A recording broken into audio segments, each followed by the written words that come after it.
What's going on, guys? It's your boy Steiny, and I'm back to do another video. We are gonna do a very different video. I know I always say that, different videos all the time, but we have to put in some variety. And if you guys didn't know, there's Microsoft's and Xbox, obviously, because Xbox is made by Microsoft. It was their E3 panel this past June 11th, I believe. I think it was June 11th or June 10th.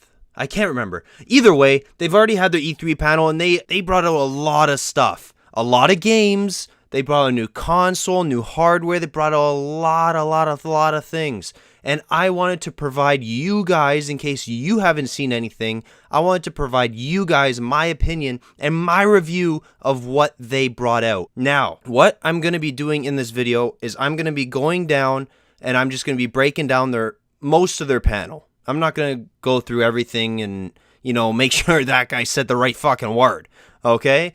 But what I'm first going to end up talking about, and I'll post right here on the screen, I'll post my whole schedule, I guess you could call it, as I say it, with the timestamps right beside it for when that is in the video, if you just want to skip straight to that, okay? So first, I'm going to talk about the new console, the Xbox One X. I'm going to talk about its specifications, its hardware, its everything, what it means for Xbox. I'm going to be talking about the Xbox One X for the good, probably portion of the video. But after that, it's probably the most anticipated part of any video and any video review and anything about E3 is the games. Now, I'm going to do things a little different. I'm not going to go through every single game that was revealed by Microsoft at their panel. Reason being is because there's a shit ton. Let's put it that way. And by shit ton, I mean, I think close to about 40, 50 games with about 20 to 25 being exclusives. So what I'm going to do is I'm going to go through only the exclusives, only the Xbox exclusives. Okay. Except for, well, am I going to do that one? Maybe. I might go over one other game that's not an exclusive, but I'm not sure yet. And that game would be Anthem. If you have not seen that, I'll leave a link for the trailer in the description below. However, like I said, I'm going to go over all the exclusives or majority of the exclusives that will be available to the Xbox One. And those will probably include games like Sea of Thieves, Forza, State of Decay, those regular games. And I'll just talk about those games, what they're about, and we'll just, we'll do it on the fly type of thing. All right. After that, I'm just going to give you my overall feelings. There's nothing really else that Microsoft did at their panel. Same with any other panel. The only thing anyone really cares about is one, the hardware, if there is any, and two, the games. So I'm just going to cover those two things, and then I'm going to give you my overall feeling. So to start it off, we got the Xbox One X. Now, if you guys didn't realize why they named it the Xbox One X, if you separate the X, the box, the 1, and the X, and take each of the first letters, what does it spell? That's right. If you're smart, you know it spells Xbox. So I guess they wanted a little anagram or whatever it's called to name their Xbox. I just think they're really not getting very creative anymore. So like the Xbox 360, like they had the Xbox and the Xbox 360. Ooh, nice change. And then the Xbox One and then the Xbox One X. So which just relates back to Xbox. But maybe that ties into the next point, which is a very big point, which is that it is Xbox original compatible. That means original Xbox games are compatible on the Xbox One X. That means big games from that time period. I didn't play a lot of original Xbox, but I know there's a lot of good games. I played mainly Halo 2 on the original Xbox. Tons of fun. Tons of fun. I just remember that. I just remember playing Halo 2 all the time. The next big selling point, or I think maybe even the biggest selling point of the Xbox One X, is the fact that it is 4K gaming compatible as well as 4K Blu-ray compatible. That is just insane.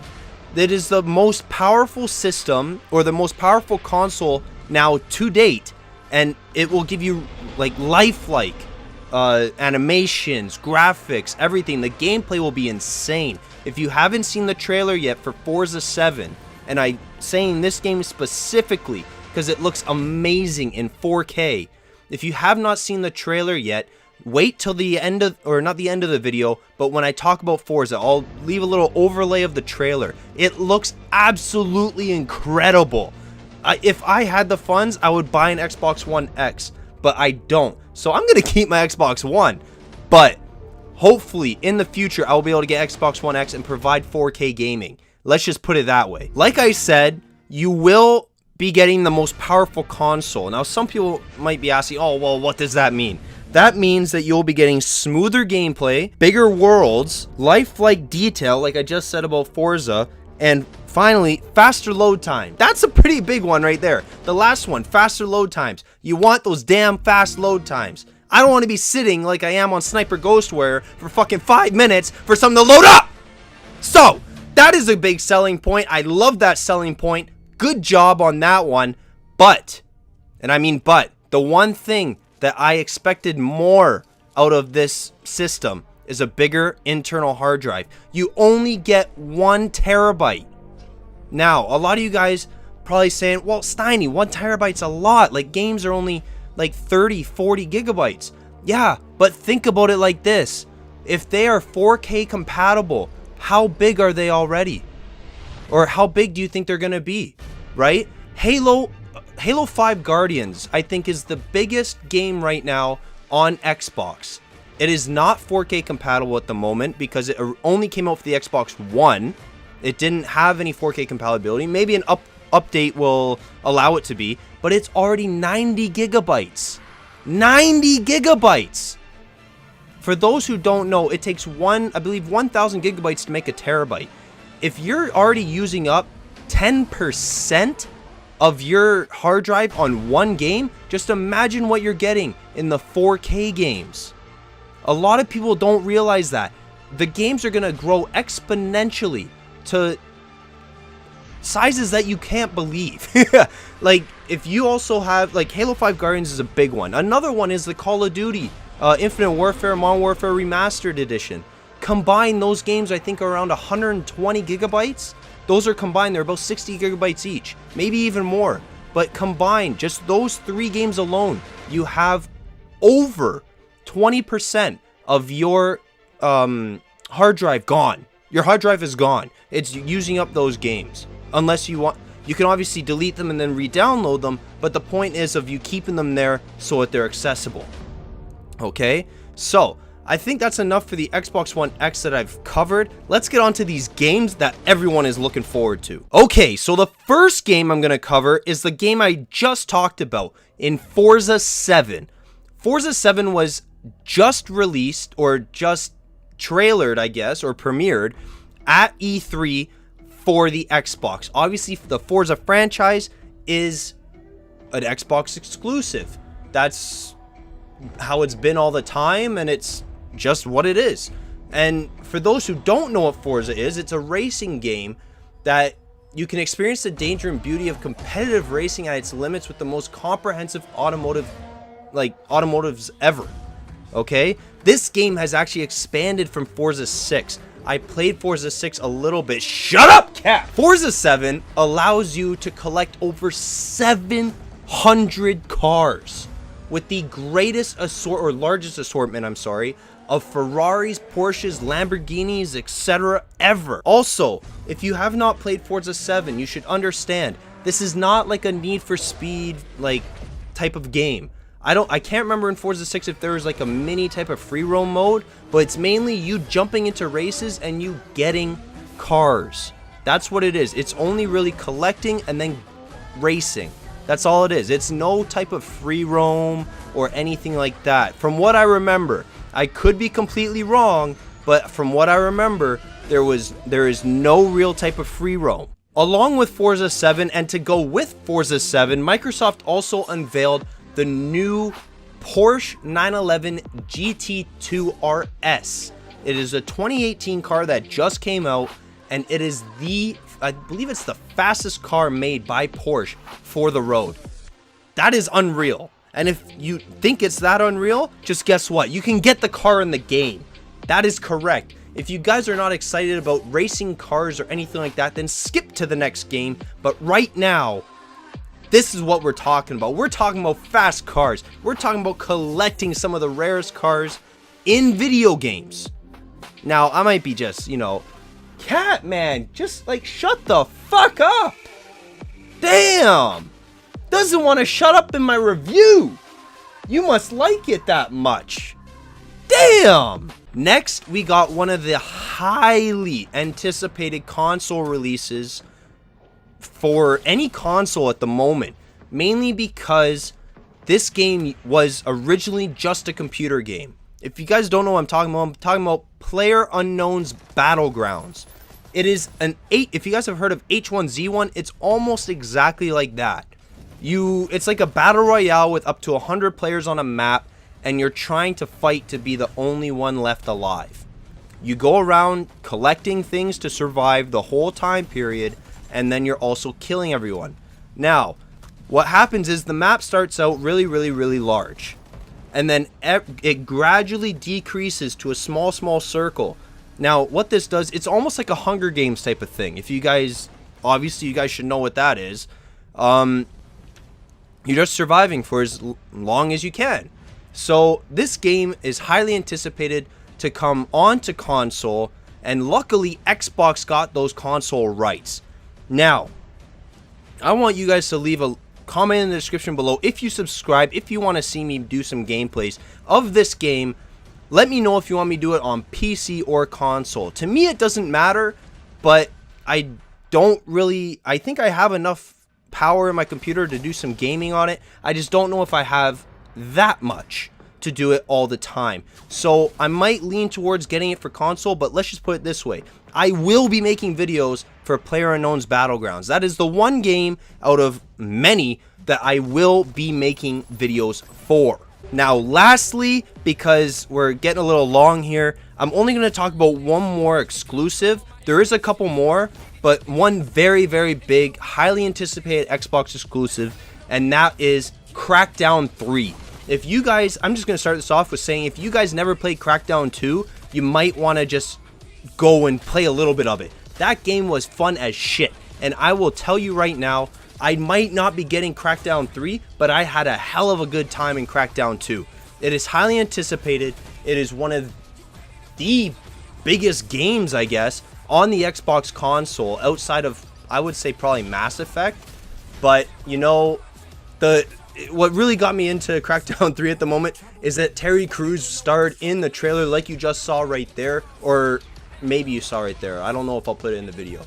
But, you know, it's worldwide. It's a worldwide campaign. Like, you know, it's so immense and so vast that it's just so good.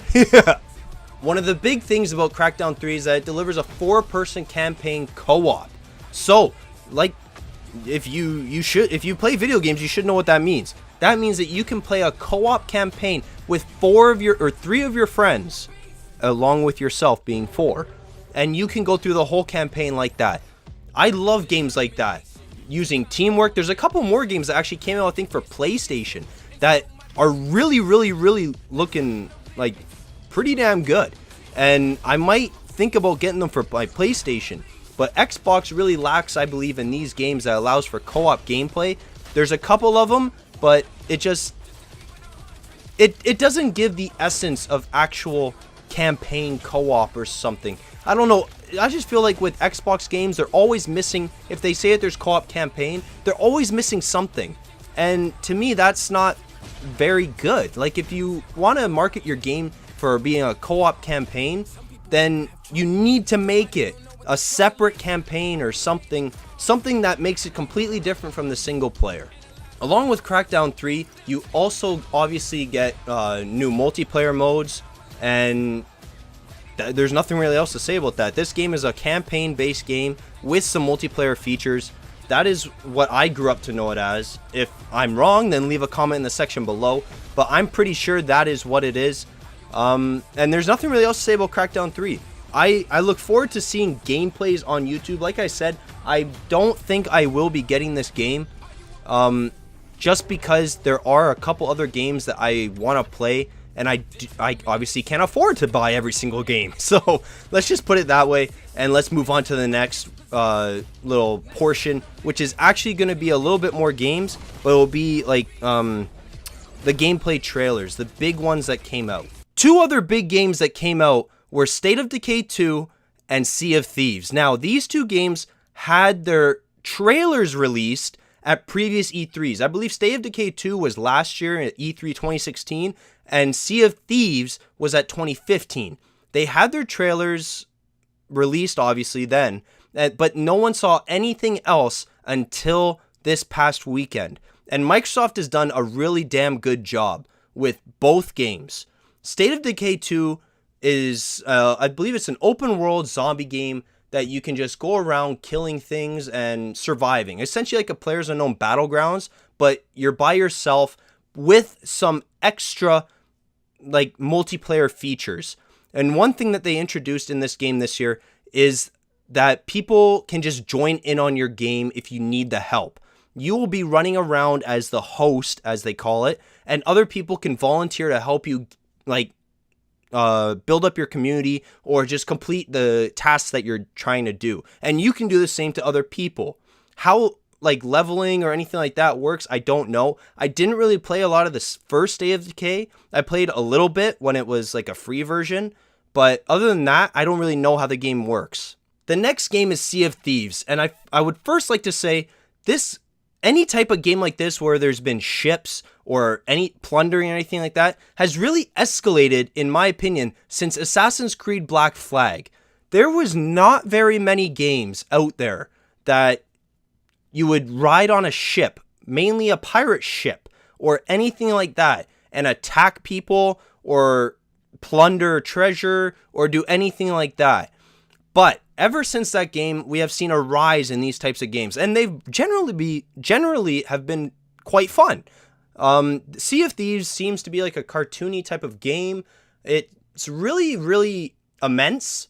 It's like a shared world adventure with pirates, obviously, unexpected dangers, and obviously loot. So, you know, you're just a pirate. You're just going around the sea and you're fucking plundering shit. So, all right, you could do, this is like also a co-op experience. There's many things to do in Sea of Thieves. Okay, so that wraps up the game exclusives and the gameplay trailers that I think are the biggest titles released from the Xbox panel. Since we're getting really long here, I'm just going to tell you guys my overall feelings about their whole panel. Obviously, in regards to the Xbox and Microsoft panel, I think they did a decent job in revealing and premiering a lot of titles. There's been more titles premiered at their conference than any other year before, but I didn't cover them all in this video because they're not exclusives. And games that I'm talking about are games like Anthem, Assassin's Creed Origins, Middle-earth: Shadow of War, and a couple others. They were premiered at the panel, but they are not console exclusives. Therefore, I'm not going to go over them. But as for my overall feelings, I think Xbox needs to step it up in terms of games. Why do I say that? I say that because every single year, it seems like Xbox is unveiling some type of hardware just to keep up with the other consoles out there. Yes, I understand it's a race, but at some point you have to just put your foot down and say, you know what? We will put out the best system and leave it at that and focus on our gameplay. That is what it needs to be done. They need to not invest, but, well, yes, they need to invest their time in the publishers of the games and the content creators, and they need to help them get better games out of what they can on the console. 4K gaming, they obviously are just getting into now. They really needed that back when the PS4 came out, because I believe the PS4 is actually 4K gaming possible, but the Xbox One isn't. So it kind of didn't really make any sense considering they came out at the same time, right? Like, it just doesn't make any sense for the games to be so low quality, right? Now, I could be completely wrong, but when it comes to the Xbox exclusives, I was not very, let's say, impressed, okay? There is a good handful of them, but there was only a good handful of them.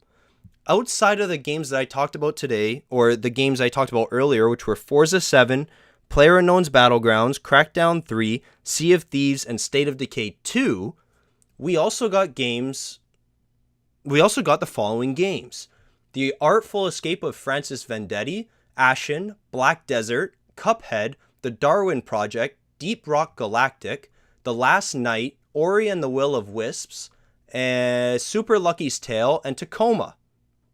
And if you guys didn't know, yes, I just read those from a list. But those games that you guys just heard, I don't think anyone has ever even heard of them.